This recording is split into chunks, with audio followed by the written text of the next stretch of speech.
Nilanchal classes पर पुनः आपका स्वागत है।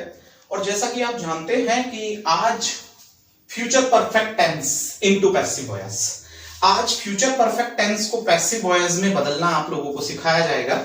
और जब हम फ्यूचर परफेक्ट को एक्टिव वॉइस में कन्वर्ट करते हैं इंग्लिश में, तो हमें विल शैल के साथ हैव लेना होता है।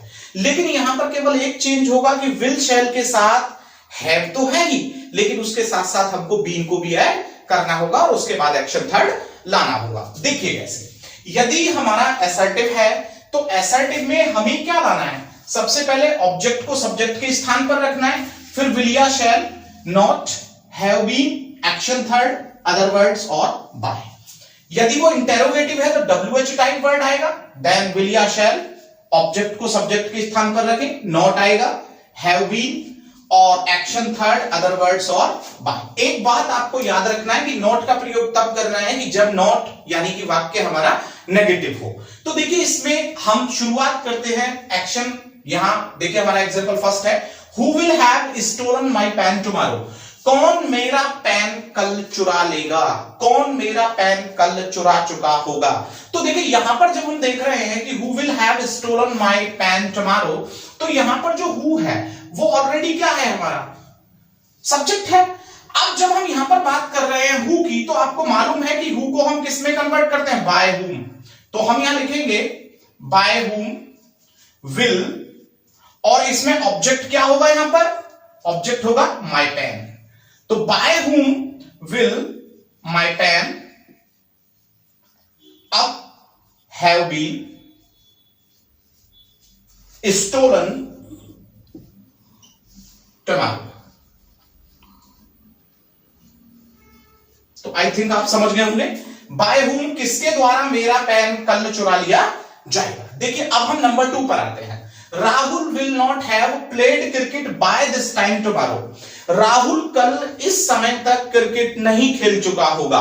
तो राहुल कल इस समय तक क्रिकेट नहीं खेल चुका होगा, तो हम पैसिव में लेकर के जाएंगे कि क्रिकेट कल इस समय तक नहीं खेला जा चुका होगा राहुल के द्वारा। तो इसमें हमारा ऑब्जेक्ट क्या बनेगा? क्रिकेट। और जब हम ऑब्जेक्ट को लेंगे तो हमें यहां बोलना होगा cricket will not have been played by this time, इस समय तक, और किसके द्वारा? राहुल के द्वारा, बाय राहुल। ओके, तो राहुल के द्वारा कल इस समय तक क्रिकेट नहीं खेला जा चुका होगा। चलिए हम नंबर 1 और 2 को देख चुके, नंबर 3 को देखें। She will have read the lesson before I reach there. ये कंबाइंड फ्यूचर परफेक्ट है हमारा। तो उसने कहा कि she will have read this lesson, उसने मेरे वहां पहुंचने से पहले ही अपना पाठ याद कर लेगी। तो देखिए यहां पर कह रहा है वो she will have read the lesson, उसने पाठ पढ़ लिया होगा बिफोर आई रीच देयर, इससे पहले कि मैं वहां पहुंचता हूं। तो हम इसे बोलेंगे कि मेरे वहां पहुंचने से पहले ही वह पाठ को पढ़ लेगी। तो वह पाठ को पढ़ लेगी, तो वो किसको पढ़ लेगी? द लेसन को। तो हमें यहां बनाना होगा the lesson will have been. और आपको पता है कि जो रीड होता है उसका इंग्लिश में अगर हम स्पेल की बात करें तो तीनों फॉर्म एक ही होता है, लेकिन प्रोनाउंसिएशन जो है उसका वो बदल जाता है। प्रोनाउंसिएशन होता है रीड, रेड, रेड। तो the lesson will have been read, the lesson will have been read किसके द्वारा? By her. और कब? Before I reach there. ये प्रेजेंट इंडेफिनिट है, बिफोर आई रीच देयर। दोबारा देखिए, the lesson will have been read, जो लेसन है वो पढ़ लिया जाएगा उसके द्वारा मेरे वहां पहुंचने से पहले। नंबर 4 को देखते हैं। Why will he have not sent the letter on my address. वो मेरे एड्रेस पर पत्र क्यों नहीं पहुंचा चुका होगा? वह मेरे एड्रेस पर, मेरे पते पर पत्र क्यों नहीं पहुंचा चुका होगा? तो हम क्या करेंगे? Why will he have not sent the letter. तो देखिए यहां पर ऑब्जेक्ट हमें मिल गया, तो हमें क्या करना है? व्हाई विल, ऑब्जेक्ट लाए, why will the letter, why will the letter not have been sent कहां पर? on my address और किसके द्वारा? by him, address by him। तो आप इसे समझ गए होंगे। why will the letter not have been sent on my address by him। चलिए हम यहां से नंबर 5 को देखते हैं, और जब हम नंबर 5 को देखते हैं तो देखिए यहां पर नंबर 5 जो है हम उस पर चर्चा कर रहे हैं, और नंबर 5 हमारा यहां पर कह रहा है कि Lakshmi and her father will have taught him a lesson. Lakshmi ने और उसके पिता ने उसको सबक सिखा दिया होगा। लक्ष्मी ने और उसके पिता ने उसको सबक सिखा दिया होगा, यानी कि एक शिक्षा दे दी होगी। तो Lakshmi and her father will have taught him a lesson. तो चलिए हम इसमें डायरेक्ट ऑब्जेक्ट को ले लेते हैं। आपको पता है कि इसमें 2 ऑब्जेक्ट हैं, तो हम पहले ए लेसन से देख लें। तो हम कहेंगे a lesson will have been किसको टॉट किया गया होगा? टॉट। और जब हम इनडायरेक्ट बाद में ला रहे हैं तो श्योर है टू या फॉर लगेगा। टू हिम किसके द्वारा? By Lakshmi and her father. Lakshmi and her father. तो आई थिंक समझ में आ गया होगा। अगर हम इसको और में बनाते हैं तो और में अगर आप कहते हैं कि हमको इसको और में बनाना है तो हमने क्या करना होगा? हमने केवल ये करना होगा कि आपके ही को हम ऑब्जेक्ट मानेंगे, तो हम यहां कहेंगे ही will have been taught a lesson, he will have been taught a lesson by Lakshmi and her father। तो आप ये जो हमने 5 यहां पर अभी एग्जांपल्स आपको समझाए हैं, तो शायद वो आपकी समझ में बहुत अच्छे से आ गए होंगे। चलिए अब हम यहां से आगे बढ़ते हैं, और आगे बढ़ते हुए देखते हैं कि और हम 1 या 2 एग्जांपल इससे रिलेटेड यहां पर ले लेते हैं, ताकि आपको समझने में कोई दिक्कत ना हो। तो देखिए अब हम जो यहां पर बात करेंगे नंबर 6 की, हम यहां बात करेंगे।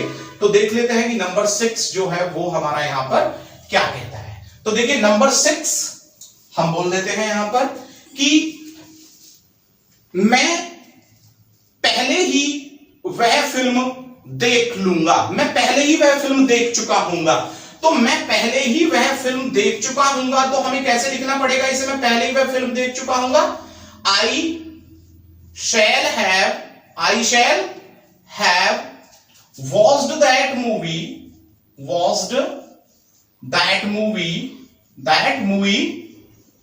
I shall have watched that movie before। पहले ही के लिए ऑलरेडी और बिफोर आपको समझाया था। अब जब हम इसको पैसिव में लेकर के चलेंगे नंबर 6 को, तो नंबर 6 को पैसिव में लेते हुए हमें पता चलेगा कि I shall have watched that movie। तो यहां पर ऑब्जेक्ट हमारा दैट मूवी हो जाएगा। तो जब हम इसे पैसिव में लेके चलेंगे तो हम बनाएंगे that movie will have been watched before किसके द्वारा? बाय आई का हो जाएगा यहां पर मी। तो आई थिंक कि आप नंबर 6 को भी आसानी से समझ गए होंगे।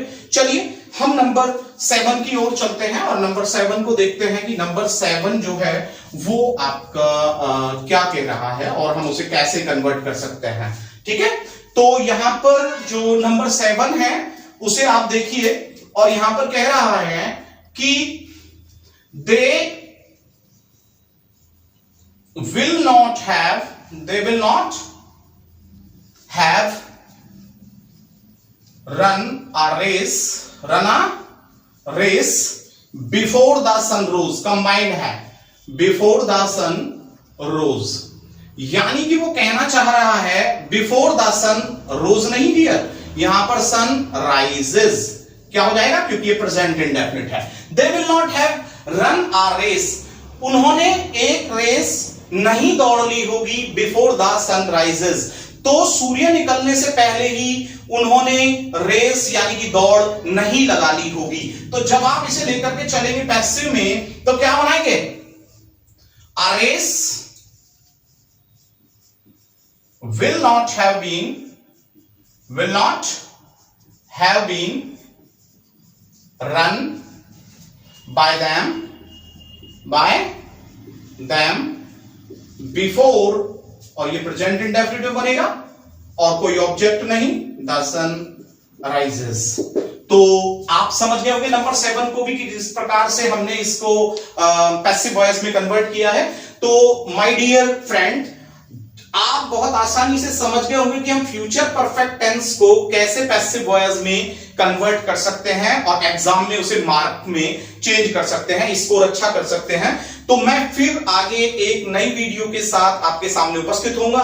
तब तक आप चैनल पर जितना भी कक्षाएं आपकी डाली जा रही हैं उन्हें कंटिन्यू देखते रहिए, और जिन लोगों ने अभी तक चैनल को सब्सक्राइब नहीं किया है वो सब्सक्राइब करें, अपने मित्रों में शेयर करें और नीलांचल के साथ आगे बढ़ते रहें। थैंक यू, पुनः मिलेंगे।